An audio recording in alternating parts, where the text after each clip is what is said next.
അഖിലേന്ത്യാ ജനാധിപത്യ മഹിളാ അസോസിയേഷൻ കോഴിക്കോട് ജില്ലാ കമ്മിറ്റിയുടെ നേതൃത്വത്തിൽ സൗഹൃദ സാംസ്കാരിക കൂട്ടായ്മ സംഘടിപ്പിച്ചു.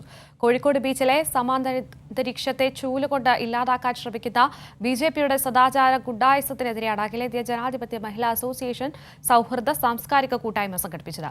കൂട്ടായ്മ അഖിലേന്ത്യാ ജനാധിപത്യ മഹിളാ അസോസിയേഷൻ കേന്ദ്ര കമ്മിറ്റി അംഗം കെ ലതിക ഉദ്ഘാടനം ചെയ്തു. വെറുപ്പിന്റെ രാഷ്ട്രീയം വേണ്ട, വെറുപ്പിന്റെ ചൂലുകാർക്കെതിരെ സ്നേഹത്തിന്റെ കൈകൾ കോർക്കാം എന്നീ മുദ്രാവാക്യങ്ങൾ ഉയർത്തിയാണ് അഖിലേന്ത്യാ ജനാധിപത്യ മഹിളാ അസോസിയേഷൻ സൗഹൃദ സാംസ്കാരിക കൂട്ടായ്മ സംഘടിപ്പിച്ചത്. ഈ മാസം 8-നാണ് BJP നടക്കാവ് മണ്ഡലം പ്രസിഡന്റ് ഷൈബു കെയുടെ നേതൃത്വത്തിലെത്തിയ പ്രാദേശിക BJP പ്രവർത്തകരായ 20-ലധികം വനിതകൾ ചൂലുമായി കോഴിക്കോട് കോന്നാട് ബീച്ചിൽ സദാചാര ഗുണ്ടായിസം അഴിച്ചുവിട്ടത്. ഇതിനെതിരെ DYFI അടക്കമുള്ള യുവജന സംഘടനകൾ പ്രതിഷേധവുമായി രംഗത്ത് വന്നിരുന്നു.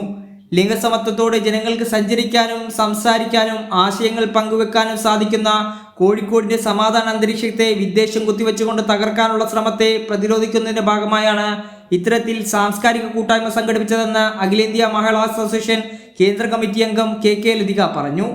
നമ്മുടെ സ്ത്രീകൾക്കിടയിൽ പഴയ കാലത്തു നിന്നൊക്കെ വ്യത്യസ്തമായി ഇന്ന് സ്ത്രീകൾ എല്ലാ മേഖലയിലും കുടുംബശ്രീ അതിൻ്റെ പ്രവർത്തനങ്ങൾ, അതുപോലെ തന്നെ സാമൂഹ്യ പ്രവർത്തനം, അവിടെയൊക്കെ ഏറ്റവും കൃത്യമായി ഇടപെടുന്ന സ്ത്രീകളെ പിൻവലിക്കുന്ന അല്ലെങ്കിൽ അവർക്കിടയിലേക്ക് വിദ്വേഷം കുത്തിവെക്കുന്ന ഈ പ്രവർത്തനം അതിനെ ഏറ്റവും ശക്തമായ രൂപത്തിലേക്ക് എതിർക്കുകയും അതിനെതിരായിട്ടുള്ള ഇടപെടൽ സ്ത്രീ സമൂഹത്തിനടുക്ക് നടത്തുക എന്നുള്ളതാണ്. സാംസ്കാരിക കൂട്ടായ്മയുടെ ഭാഗമായി ക്യാൻവാസിൽ ചിത്രം വരച്ചും പ്രതിഷേധം അരങ്ങേറി.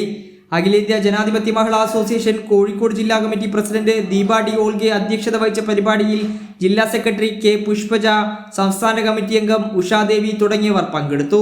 കൈരളി ന്യൂസ്, കോഴിക്കോട്.